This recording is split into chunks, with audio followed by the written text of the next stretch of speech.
Domain theory of magnetism, चुंबकत्व का domain सिद्धांत। इस वीडियो में हम मैग्नेटिज्म की डोमेन थ्योरी को समझेंगे।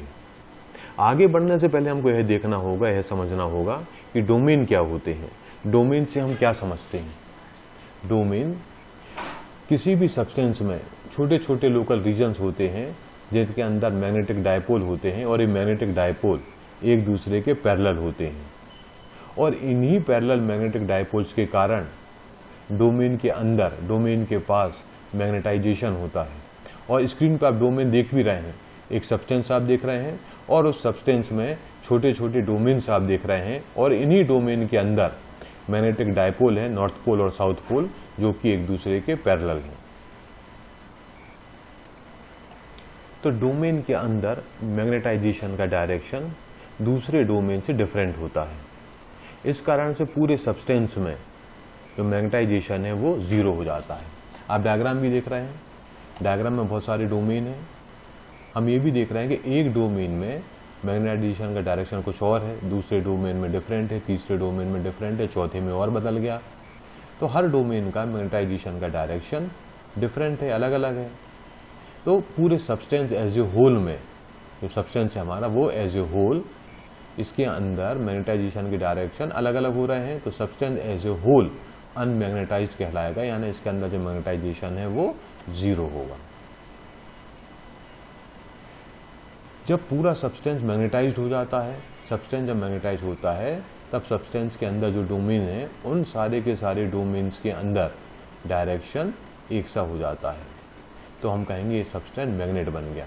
और आप देख भी रहे हैं, साउथ पोल एक तरफ है, नॉर्थ पोल एक तरफ है, और जितने भी डोमेन्स हैं उन सारे डोमेन्स के अंदर भी आप देखेंगे सब्सटेंस एज ए होल का साउथ पोल और डोमेन के जो साउथ पोल है वो एक तरफ है और नॉर्थ पोल एक तरफ है, और सारे डोमेन्स के अंदर जो नॉर्थ पोल है वो एक तरफ है।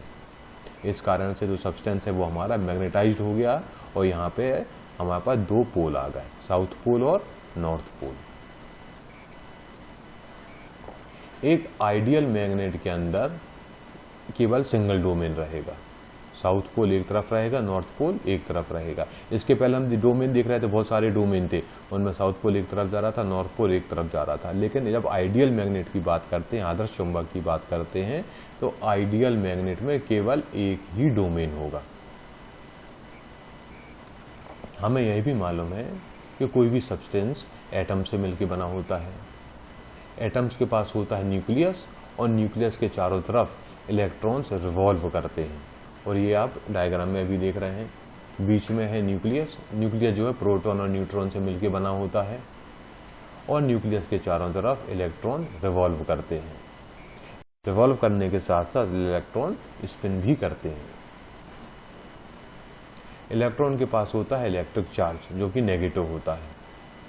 इलेक्ट्रॉन जो है वो स्पिन भी कर रहे हैं। इलेक्ट्रॉन के स्पिन करने के कारण इलेक्ट्रिक करंट जनरेट होगी, हालांकि इसकी मात्रा जो है बहुत कम होगी, बहुत कम वैल्यू रहेगी, लेकिन इलेक्ट्रिक करंट जनरेट होगी। इलेक्ट्रिक करंट जनरेट होने के कारण अब जो हमारा इलेक्ट्रॉन है वो माइक्रोस्कोपिक मैग्नेट की तरह काम करने लगता है। तो इलेक्ट्रॉन का मैग्नेटिक ओरिएंटेशन ये डिपेंड करता है कि स्पिन किस तरीके से हो रहा है। आप डायग्राम में देख रहे हैं, पहला जो डायग्राम है इसमें एंटी क्लॉकवाइज स्पिन हो रहा है।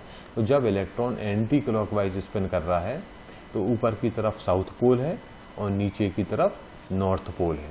अब जब हम स्पिन का डायरेक्शन बदल देंगे तो दूसरा डायग्राम आप देखें, यहाँ पर अब इलेक्ट्रॉन क्लॉकवाइज स्पिन करने लगा। तो जब इलेक्ट्रॉन क्लॉकवाइज स्पिन करने लगा है तो ऊपर हो गया नॉर्थ पोल और नीचे हो गया साउथ पोल, यानी पोल का डायरेक्शन बदल गया। तो मैग्नेटिक ओरिएंटेशन जो है वो डिपेंड करता है इलेक्ट्रॉन किस तरीके से, किस डायरेक्शन में स्पिन कर रहा है। अब एक एटम लेते हैं, उस एटम में कुछ इलेक्ट्रॉन्स क्लॉकवाइज स्पिन कर रहे हैं और उतने ही number of electrons anti clockwise spin कर रहे हैं। तो जितने इलेक्ट्रॉन क्लॉकवाइज स्पिन कर रहे हैं उतने ही इलेक्ट्रॉन एंटी क्लॉकवाइज स्पिन कर रहे हैं। इस कारण से जितने भी मैग्नेटिक मोमेंट होंगे वो एक दूसरे को कैंसिल आउट कर देंगे और अब हमारा जो एटम है उसका नेट मैग्नेटिक मोमेंट जीरो हो जाएगा। लेकिन यदि एटम के पास कुछ अनपेयर्ड इलेक्ट्रॉन्स होते हैं तो उन अनपेयर्ड इलेक्ट्रॉन्स के कारण एटम के पास कुछ नेट मैग्नेटिक मोमेंट होगा और इसी नेट मैग्नेटिक मोमेंट के कारण, इसी नेट मैग्नेटिक फील्ड के कारण वो एटम एक्सटर्नल मैग्नेटिक फील्ड में रिएक्ट करता है। तो हम कह सकते हैं कि एटम के चारों तरफ जो मैग्नेटिक फील्ड बनती है वो मैग्नेटिक फील्ड डिपेंड करेगी कि उस एटम के पास कितने अनपेयर्ड इलेक्ट्रॉन्स हैं। जिस इलेक्ट्रॉन के पास नंबर ऑफ अनपेयर्ड इलेक्ट्रॉन ज़्यादा होंगे उसके चारों तरफ ज़्यादा मैग्नेटिक फील्ड बनेगी और जिस एटम के पास नंबर ऑफ अनपेयर्ड इलेक्ट्रॉन्स कम होंगे उसके चारों तरफ कम मैग्नेटिक फील्ड बनेगी। एग्जाम्पल के तौर पे हम देखते हैं आयरन। हमको मालूम है कि आयरन के पास 4 अनपेयर्ड इलेक्ट्रॉन्स होते हैं। इन्हीं 4 अनपेयर्ड इलेक्ट्रॉन्स के कारण आयरन किसी मैग्नेट के पास इजीली अट्रैक्ट हो जाता है।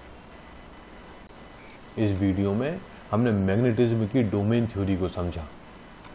यदि आपके कोई डाउट है या क्लैरिफिकेशन है तो स्क्रीन पर दिख रहे मेल के थ्रू आप कांटेक्ट कर सकते हैं। फिजिक्स के दूसरे वीडियो देखने के लिए स्क्रीन पर दिख रही वेबसाइट पर विजिट करें। थैंक यू, धन्यवाद।